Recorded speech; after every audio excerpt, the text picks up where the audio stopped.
Hey everyone! Welcome back to my channel. So I'm really excited about today's video because I am going to decorate my new shoes. So these are lightweight Skechers.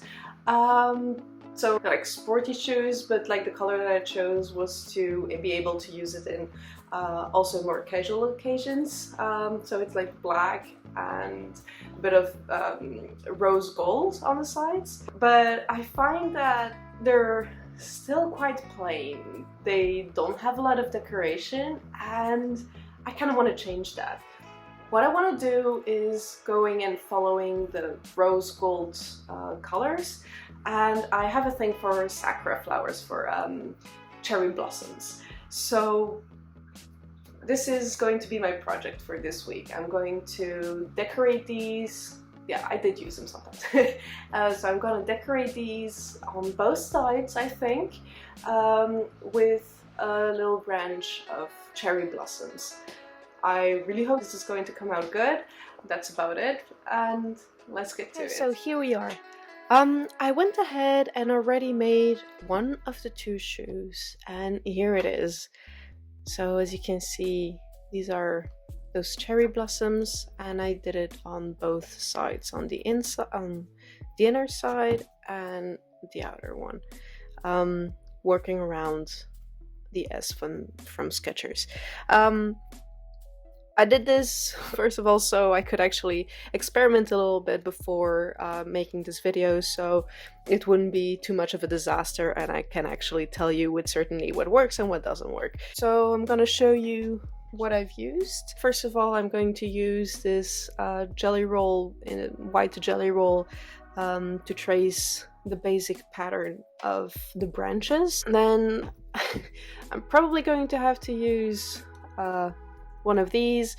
The needle gets stuck a little bit. Then we have a cross-stitching needle, obviously a pair of scissors, or one of these little blades. Both work. This, in case you make a mistake and you have to remake a flower or something, this cutter comes in handy. Then the colors. For the branches, I'm going to work in two colors. So we have a darker brown and a lighter brown. Now these this floss actually doesn't have any DMC numbers or any color names, so I can't tell you the exact shade that I'm using, so I can just use the words that I know for these colors. So again, this is the darker brown that I have. In the beginning I tried to make the branches only in this darker brown, but because the shoe is already black with the darker brown from far, it's not easy to see. So I'm gonna mix it with this darker shade, this lighter shade. And then for the flowers, I'm gonna work with three colors. These are all different shades of pink. We have a darker pink, medium, and a light one. So as you can see, here we have the darker, middle, and light. It creates kind of a contrast. I'm not going to mix them, I'm going to make them separate, and the effect is, in my opinion, really nice like this. It gives some kind of lighting, some kind of dimension to the final pattern. Okay, so these are the materials. I don't think we need anything else, so this means that we can start. What I need to do here is separate 2 and 4. Okay, so here we have 2 strands, and here are the 4, which I'm gonna combine with the 2 of the lighter shade. So before starting to stitch, I'm going to try and trace the branches. So we're gonna start from this little hill here, if we can call it like that, and it's gonna be more or less wavy line.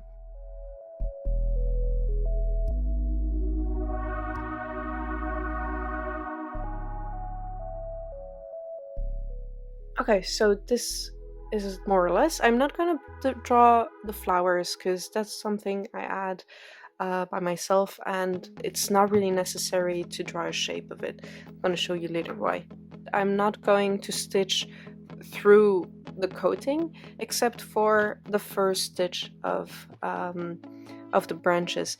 Why? Because for the pattern I'm going to use a kind of stem stitch on here, and if one little part gets loose, it's really easy for the whole thing to just to lose its shape and stuff like that. So I want to have one solid base for this.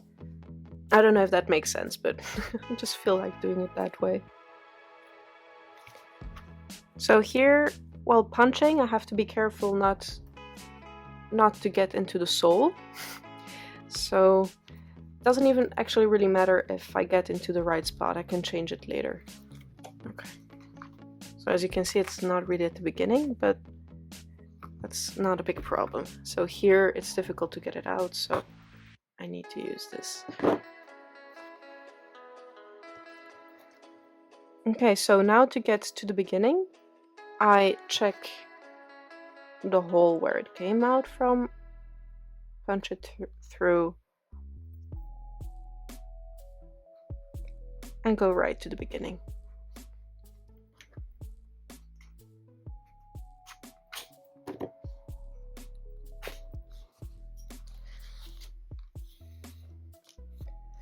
So since we can't work from behind, to make a stem stitch, it's kind of tricky. So I don't even know if that's a stem stitch or it has another name, but the effect is more or less similar. So basically it's going backwards. It's like a back stitch, but then making that kind of swirl come to the stem stitch.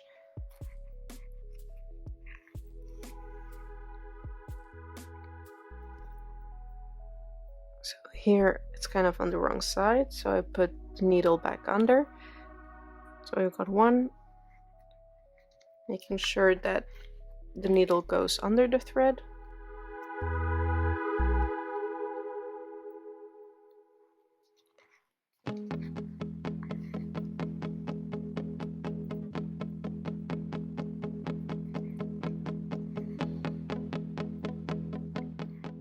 And so with these 6 threads, we're going to do the main branch. So the one that goes all across the S and then until here. The side branches we're going to do with only 3 of them. But I'm going to show you that in a bit.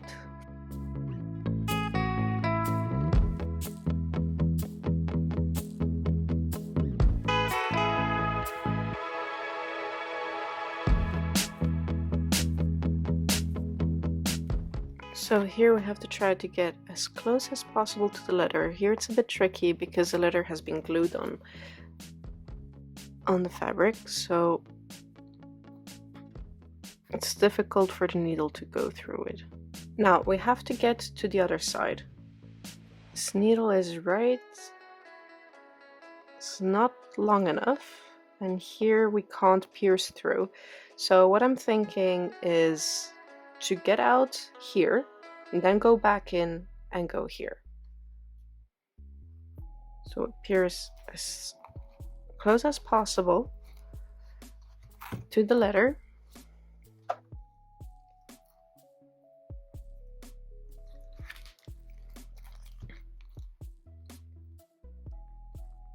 Let's try to get out in one of the big holes, so it's easier then to get it back exactly in the same spot.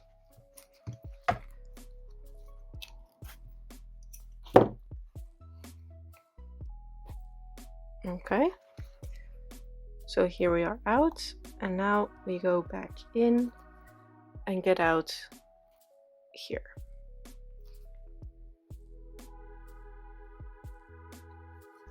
Okay, again, okay. So as you can see here, there's no trace left.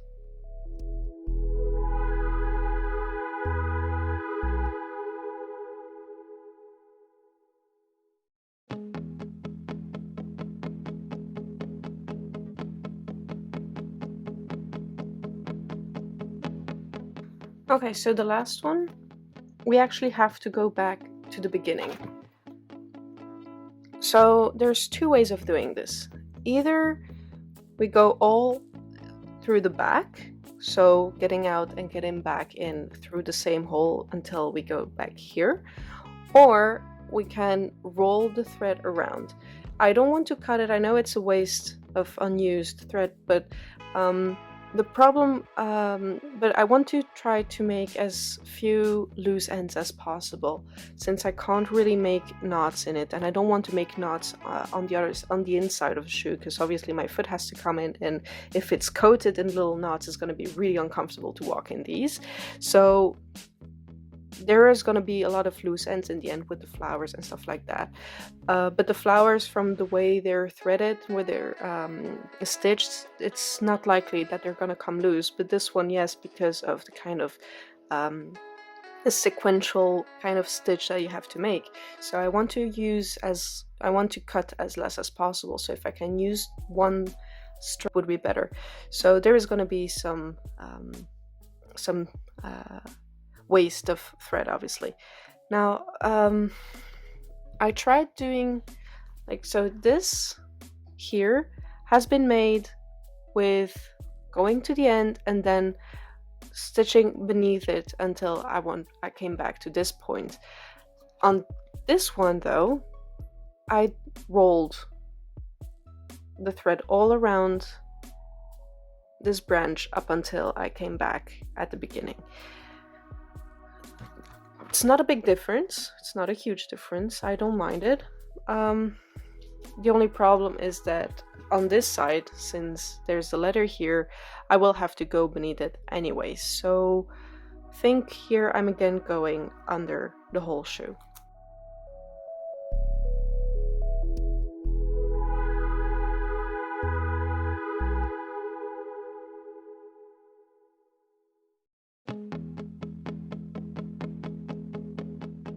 Okay, so here we are back at the beginning, and here I'm going to do a second line for a while in order to make this branch thicker in the beginning.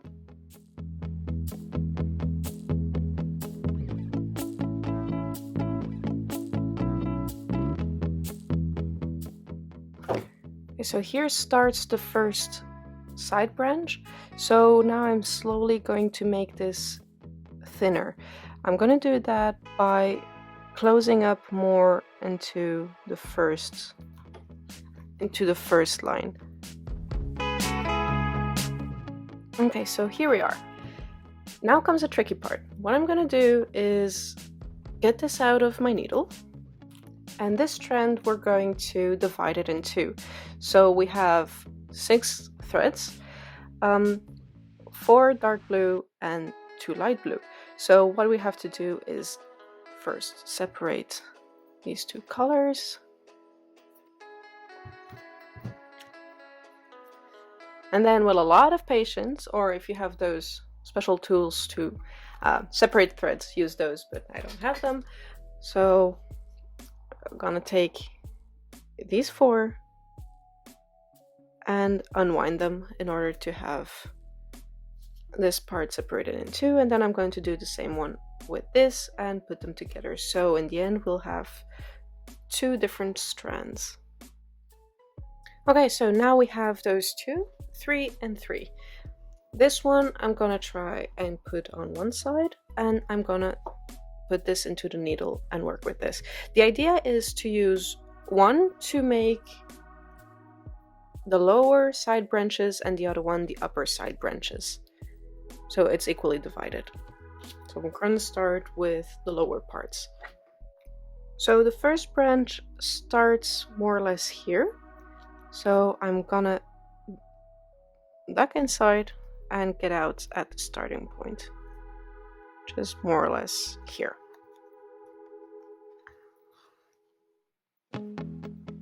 Okay, now again with the stem stitch.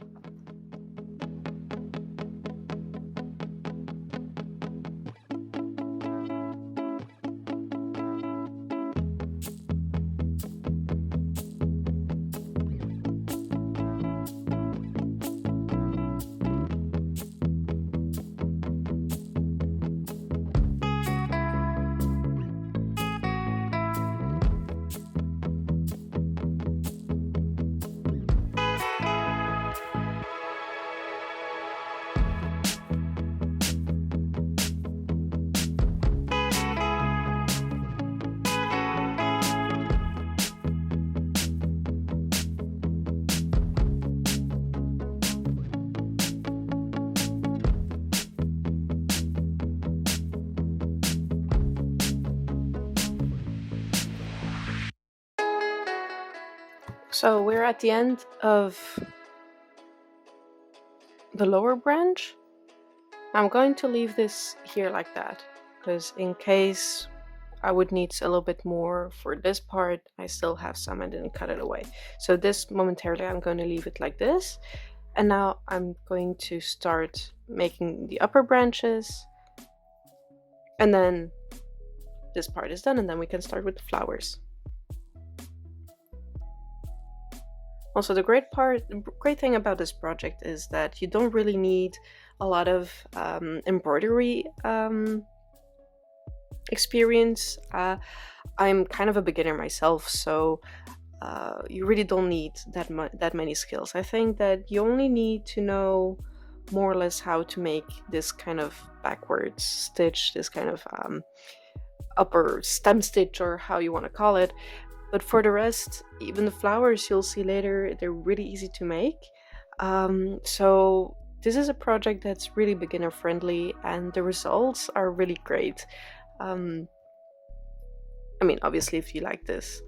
Now, for the color, obviously anyone can use the color that they want. I'm not a pink fan, to be honest, which is weird because obviously the whole project is all on the pink side, but I needed to have a color that kind of matched this rose gold that I had here, and the closest colors that I had in my stash were these three pinks. So especially this lighter pink kind of has a resemblance to the rose gold, so I had to make something like that, something that matched that. So, and still, like, the pink on black kind of has a cool effect without being too Barbie girly girl. not that there's anything wrong with it, obviously, but it's just not my style, so I try to keep it as neutral as possible.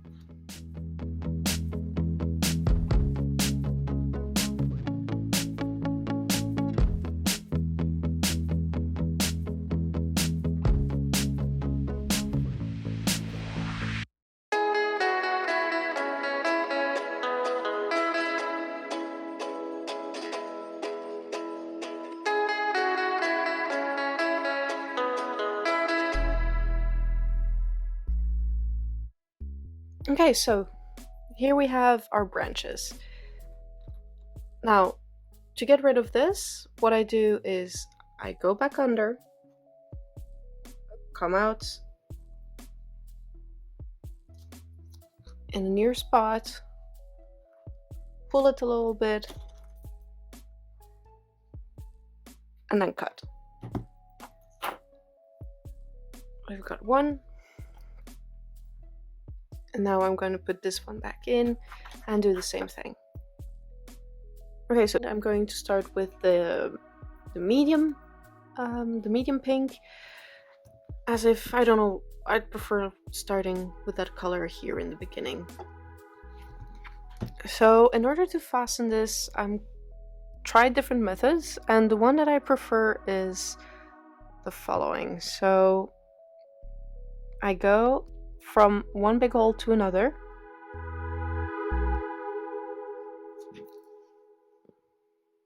and leave it in, and then go around twice.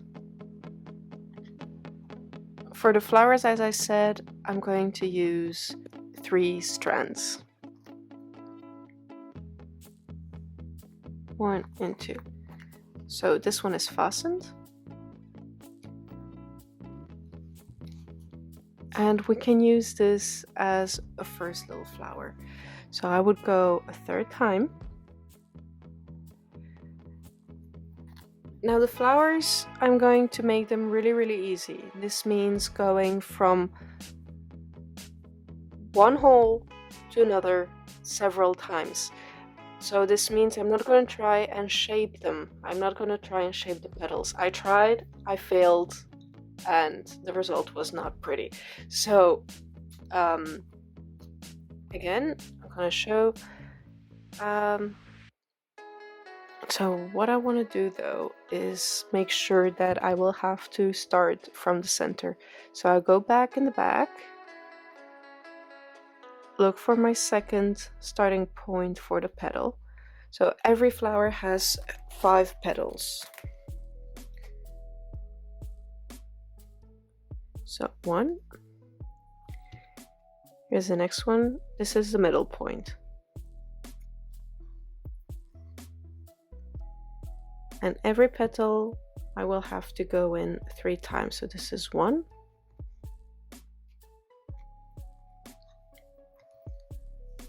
2 and 3. Okay.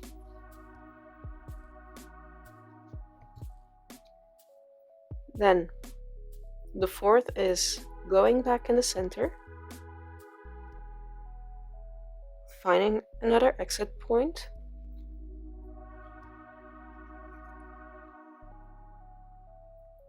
and then again. 1,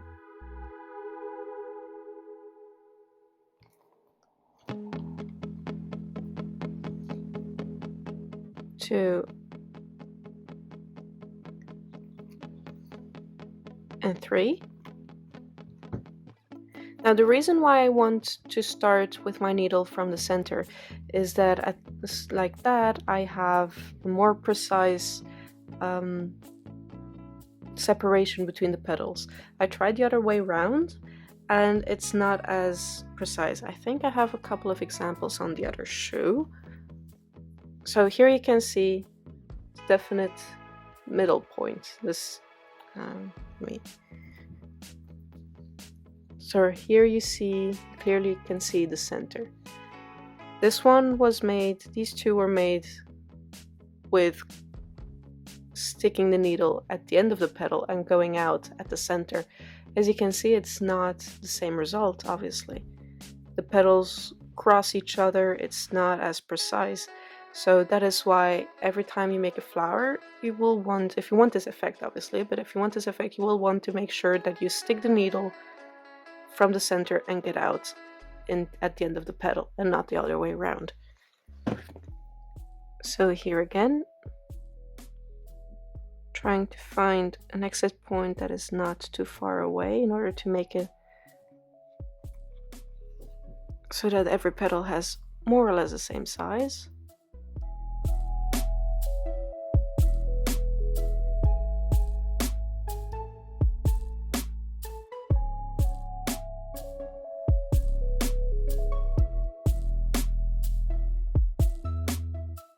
Okay, then you look at your flower and here you can modify your petals. If, for example, this one I don't really like how it came out, so what I do is I make another stitch in that petal. So it gives it a little bit more of shape. And then from here, before making that final stitch, I first have to decide where I want to make my other flower. So I want to make here a little bud. In order to make it more realistic, I want to mix whole flowers, buds, and semi-open flowers or flowers into perspective, so where you can only see 3 or 2 petals of them. And to make these little buds, you basically do as if you were making one tiny petal.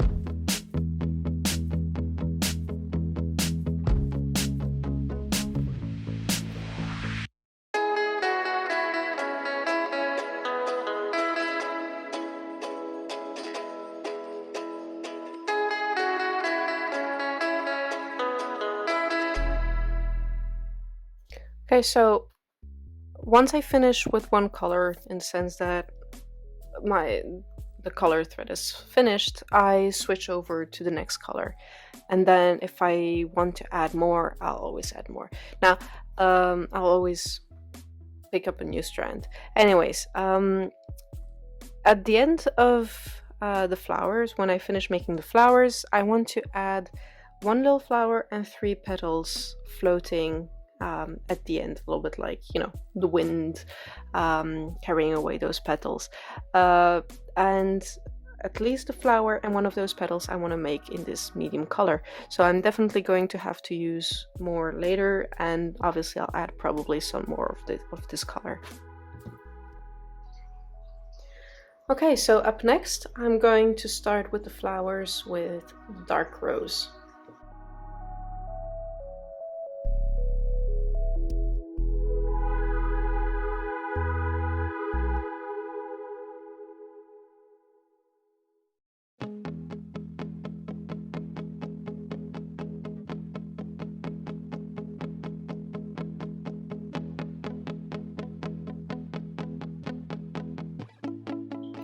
Then now we go to the lightest pink to make the last flowers, and then we can start also with the petals going outside.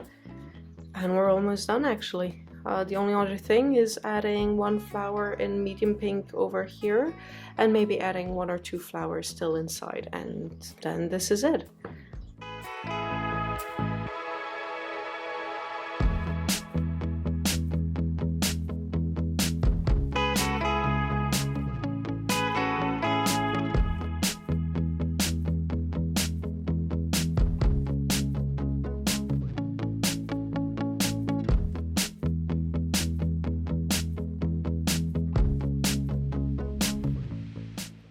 So here they are. This is the end result. I am really happy about how they turned out, and so yeah, this was it. I hope you enjoyed it too, and see you in the next video. Bye!